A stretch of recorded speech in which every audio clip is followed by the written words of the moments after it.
à tous et bienvenue dans cette vidéo. Je m'appelle Thomas Bressel et je vais essayer donc de vous faire découvrir mon univers musical, le heavy metal, à travers donc quelques plans et quelques gammes assez particulières que j'ai l'habitude d'utiliser. Je tiens à remercier également Jean Fontanille pour son aimable invitation donc, sur ce Extreme Contest pour guitare extrême. Donc pour énoncer les généralités, ce morceau est en ré mineur, et comme beaucoup de morceaux heavy metal, les riffs peuvent se résumer donc à de simples power chords, c'est-à-dire deux notes, la fondamentale et la quinte.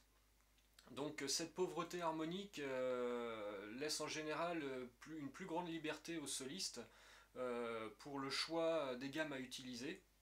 Et ça permet donc justement de trouver des ambiances plus sombres, ou du moins différentes que celles que procurent les gammes traditionnellement utilisées. Donc je vais déjà vous montrer le premier plan de ce solo.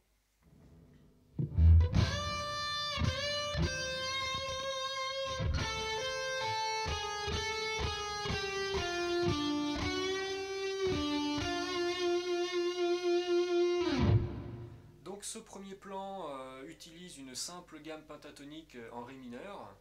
Donc vous connaissez tous donc la gamme pentatonique, hein,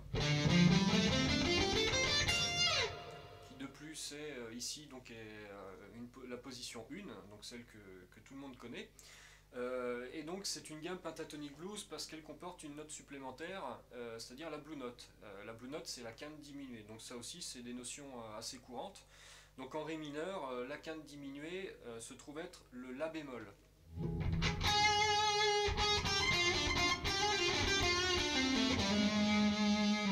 Donc cette note a une sonorité assez spéciale et surtout on a l'habitude de l'appuyer un petit peu dans ce genre de musique pour justement donner un côté sombre à la gamme en fait. Donc ça c'est donc une des notes que j'utilise. Il y en a une autre. Il y a là aussi la tierce majeure, qui est d'ailleurs une note que un de mes guitaristes préférés, Marty Friedman, utilise beaucoup dans ses solos. Donc en blues ou en rock, bon, c'est considéré comme le mode mixolydien, et ici je l'utilise pas de la même manière, je l'utilise plutôt en fin de compte pour créer une attirance vers la note qui se situe juste après, donc c'est-à-dire la quarte. Là, on a donc la tierce majeure, donc qui est le fa dièse, et je fais un léger bend pour justement me diriger vers la note suivante, un demi-ton plus haut, c'est-à-dire la quarte, le sol. Donc voilà, donc ce sont deux notes, la tierce majeure, la quinte diminuée, qui sont donc très pratiques et surtout très courantes en blues ou en rock, hein. Donc ça permet de sortir tout doucement de la tonalité d'origine, et donc cela crée des tensions et des résolutions au sein d'une même phrase, hein. Donc je vais vous montrer maintenant le deuxième plan, donc gros plan.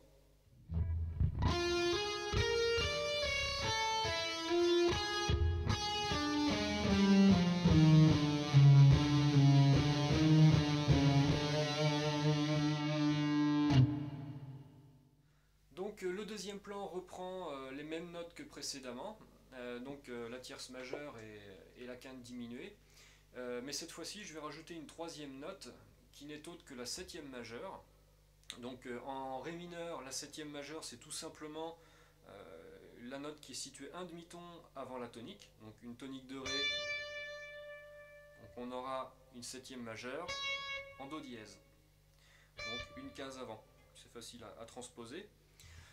Et donc cette note-là, en fin de compte, n'est autre qu'une note qui est empruntée à la tonalité de ré mineur harmonique. Donc j'utilise toujours des notes qui appartiennent en fin de compte aux gammes relatives du même nom. Donc voilà pour ce plan-là, hein, il n'y a rien de vraiment compliqué. Si je le décompose, donc j'ai la pentatonique blues, avec ma fameuse blue note. Ensuite, on continue avec deux notes de la gamme de ré mineur. Là, je sors de la tonalité très légèrement, donc avec la septième majeure. Ensuite, voici donc deux notes de la gamme de ré mineur. Hop, on retourne toujours dans la pentatonique.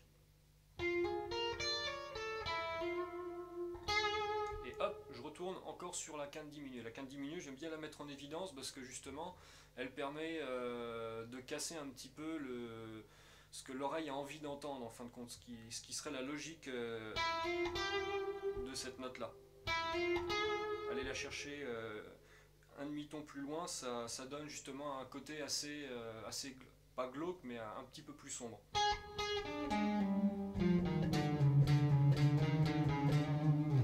Pour les autres notes, donc ça reste des notes de la gamme de Ré mineur, excepté donc la fin du plan. Donc je vais vous expliquer d'ailleurs au sein du troisième plan.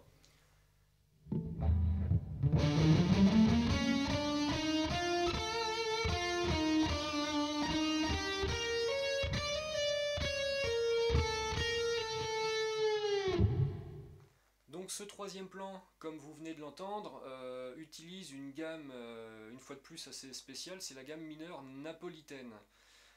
Donc gamme mineure napolitaine, c'est pas forcément obligé que cette gamme-là vous fasse penser à la ville de Naples. Hein. Ce sont des noms qui sont donnés à des gammes pour justement donner un repère nominatif sur la sonorité de toutes ces gammes-là. Donc c'est juste une gamme orientale ou une gamme exotique comme vous voulez, une de plus. Alors donc cette gamme-là a une seconde mineure et une septième majeure dans son harmonie.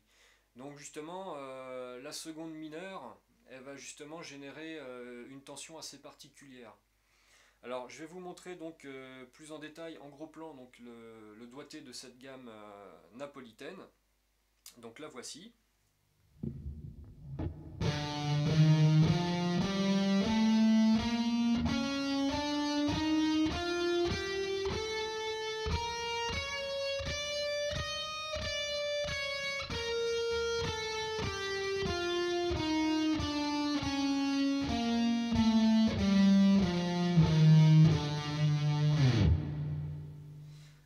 Donc voilà, donc cette gamme, comme vous pouvez l'entendre, a une particularité forte, c'est sa seconde mineure.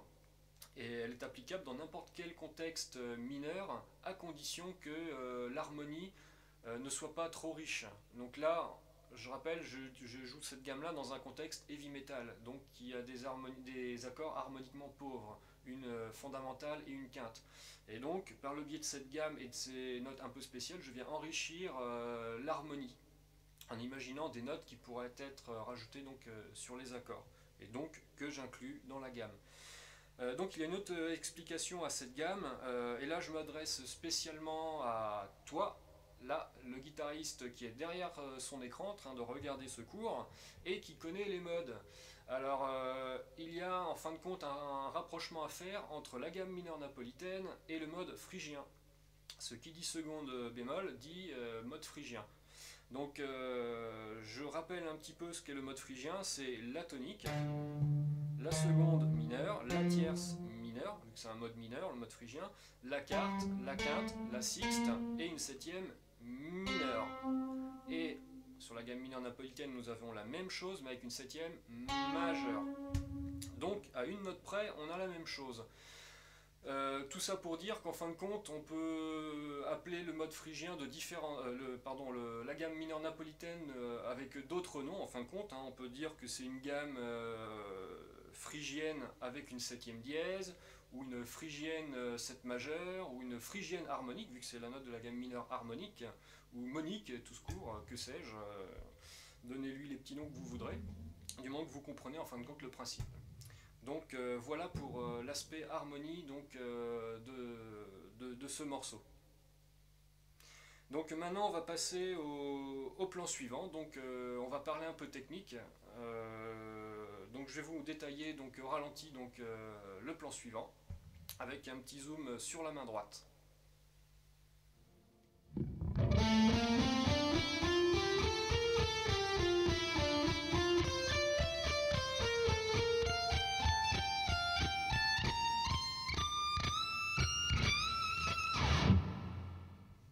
Donc voilà, comme vous avez pu le voir, ce quatrième plan utilise une technique d'aller-retour qu'on appelle alternate picking ou strict aller-retour. Donc là, en fin de compte, je gratte les cordes de bas en haut.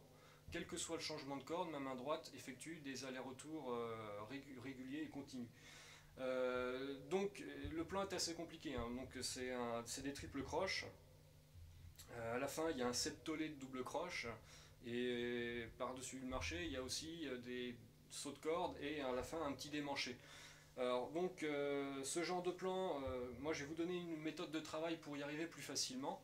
Alors donc c'est tout simple, hein. De toute façon il faut d'abord apprendre le plan par cœur quoi qu'il arrive, car on va porter notre concentration sur la main droite, la main gauche, la synchronisation entre les deux et aussi la propreté au niveau de la main droite. Donc la deuxième chose c'est d'avoir un métronome. Donc voici, on va prendre un tempo assez cool, on va prendre 80 à la noire. Vous pouvez le descendre à 70, on va le mettre à 70 histoire que vous entendez bien la décomposition. Et vous allez répéter en fin de compte chaque temps du plan plusieurs fois de suite, donc avec ce métronome. Donc on démarre avec le premier temps.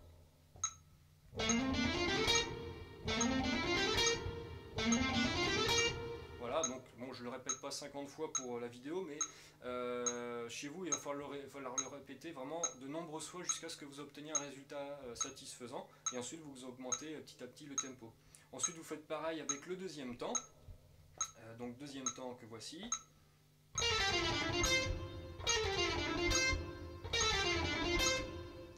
Ensuite, vous faites la même chose avec le troisième temps.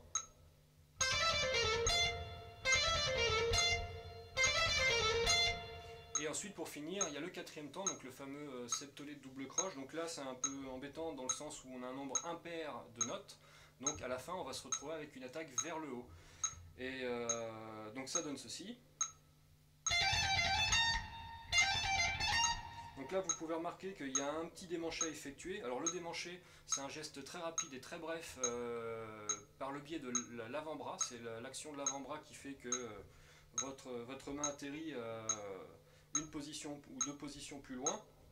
Et accessoirement, je ne regarde pas mes doigts quand je joue le plan en septolé, je regarde la note de destination, c'est-à-dire donc la case 18. De cette manière, les yeux qui fixent une case, lors du démanché, le 1 va se stopper à l'endroit où les yeux donc, ont posé leur regard. Donc là, si je pose mes yeux sur la case 18, mon démanché va s'arrêter net en case 18. Donc passons maintenant au plan numéro 5 avec une autre technique, donc le plan que voici.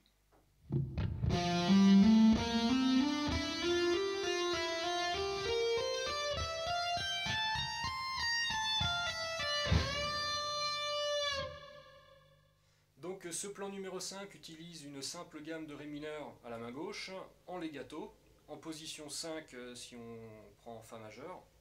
Alors donc c'est tout simple, on a un changement de corde qui est marqué par l'attaque du médiator.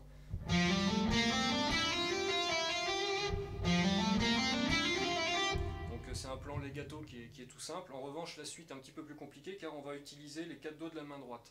Et plus particulièrement le doigt numéro 1, le doigt numéro 2 et le doigt numéro 4. Seulement le doigt numéro 1 est déjà pris entre le pouce et l'index. Il va falloir donc libérer l'index. Donc on libère l'index avec un geste qui est bien connu, d'ailleurs qui est utilisé par exemple par Kiko Loureiro, qui est tout simple. En fin de compte, on escamote le médiator en pliant l'index, on fait glisser ensuite le médiator le long de l'index à l'aide du pouce. Et ensuite on revient de la même manière. Donc ça permet en fin de compte de libérer très rapidement le doigt numéro 1. Voilà, donc ça marche moins bien quand on a les mains moites, mais bon, c'est une technique qui est relativement fiable, même en concert, quoi. Donc justement, maintenant qu'on a le doigt numéro 1 qui est libre, on va pouvoir exécuter la suite du plan. Alors la deuxième chose à faire, c'est une fois que l'on a fini donc, notre plan à la main gauche, la main gauche se ferme, c'est-à-dire qu'on étouffe les notes le long des cordes, et ensuite on va pouvoir exécuter notre plan en tapping avec la main droite en toute sécurité. Ça permet d'étouffer les notes et d'avoir un son propre. Voilà, donc là c'est simplement des hammers. Donc, vous pouvez vous entraîner à monter et à descendre.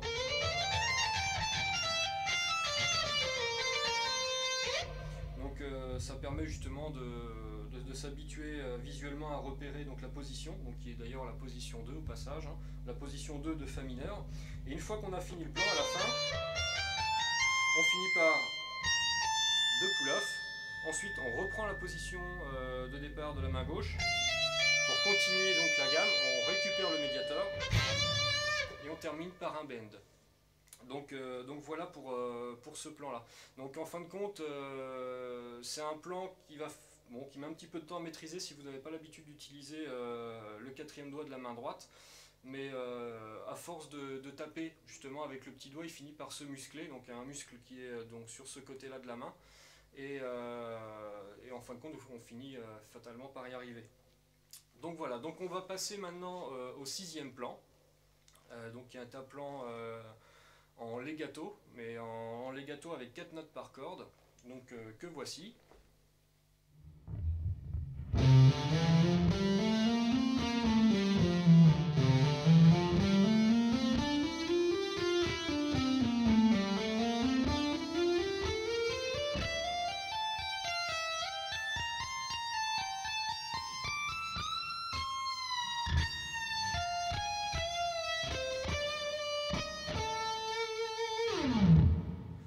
Donc voilà, donc ce plan legato utilise 4 doigts de la main gauche, donc 4 notes sur chaque corde.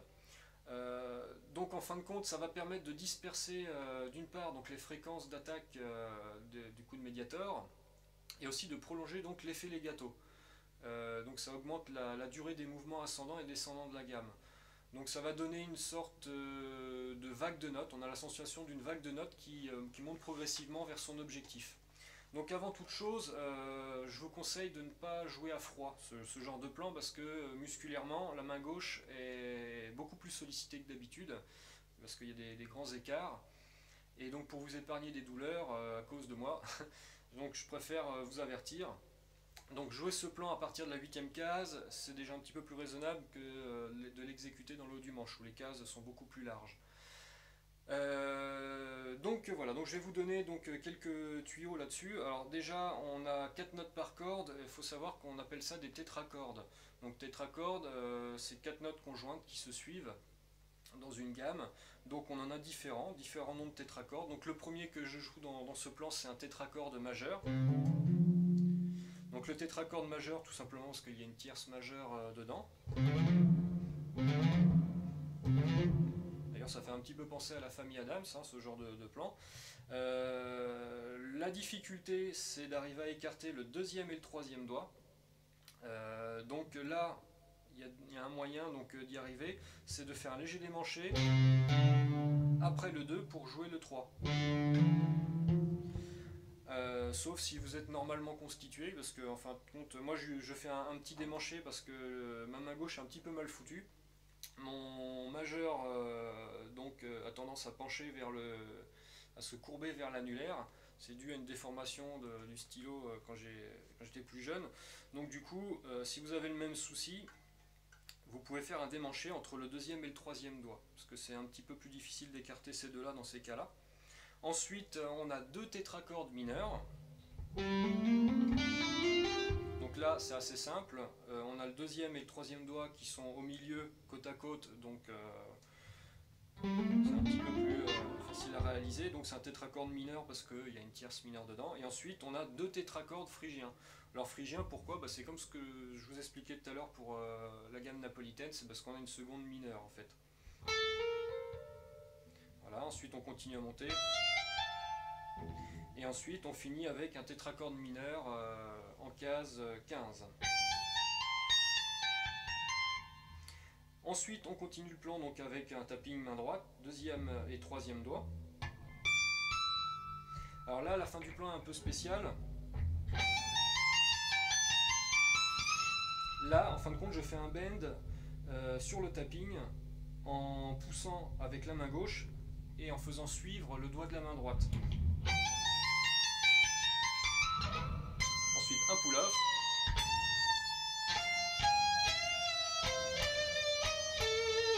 Voilà. Et puis donc la suite du plan en fin de compte c'est juste les notes particulières que je vous expliquais en début de cours. Avec des notes que je fais en fin de compte, je fais jouer l'attirance entre deux notes, une note entre guillemets fausse ou de la gamme, mais située un demi-ton plus bas, pardon.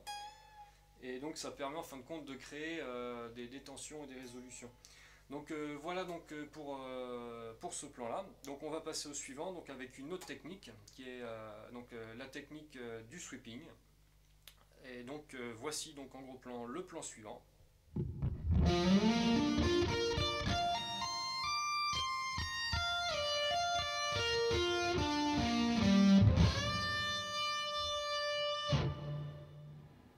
Donc cette fois-ci le sweeping qui, je le rappelle, est une technique de balayage de cordes, donc soit vers le bas, soit vers le haut, qui est applicable aux gammes et aux arpèges. Donc ici c'est dans le cadre des arpèges.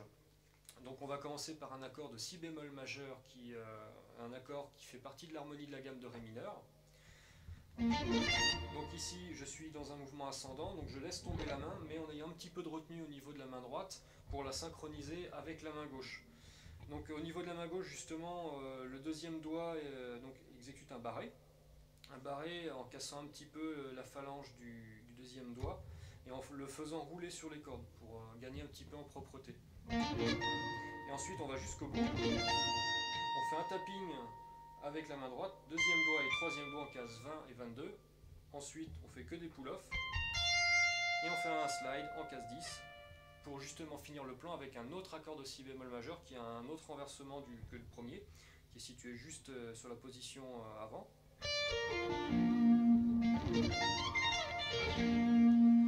Et ensuite on finit par un bel.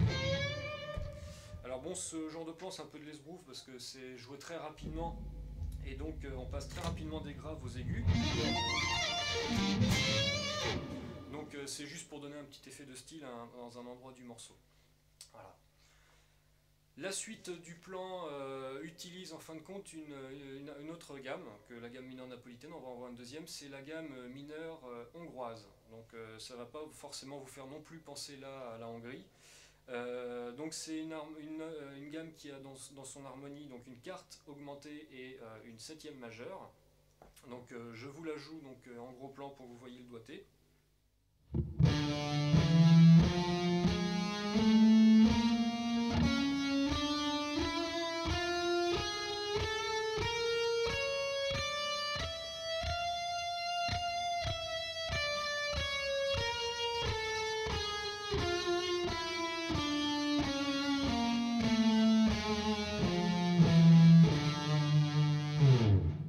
Donc je vous détaille ce plan. Donc,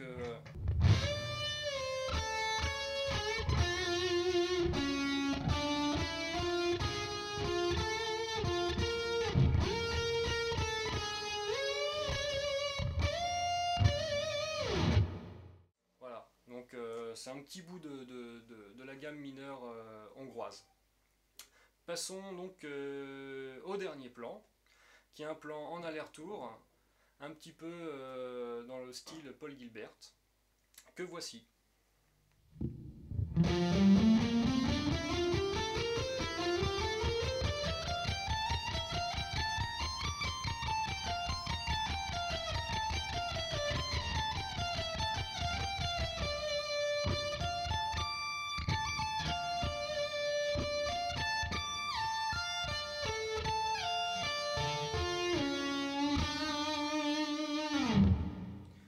C'est un plan classique, 3 notes par corde, en strict aller-retour, avec la particularité ici, c'est qu'on joue souvent sur l'extérieur des cordes. Donc c'est très courant en strict aller-retour. Donc il n'y a pas grand chose à détailler de ce plan, car c'est assez régulier. C'est toujours dans le même sens. À un moment donné, on inverse le sens de la marche. Bon, c'est en fin de compte un plan shred, entre guillemets, qui permet d'avoir une sensation de vitesse en fin de compte sur cette fin de solo. Et par contre je vais plutôt vous détailler la fin du plan qui est en fin de compte des petits sweepings. 3 renversements de l'accord de ré mineur, donc on en a ici. Et en fin de compte on passe de l'un à l'autre par le biais d'un slide avec le 4e doigt.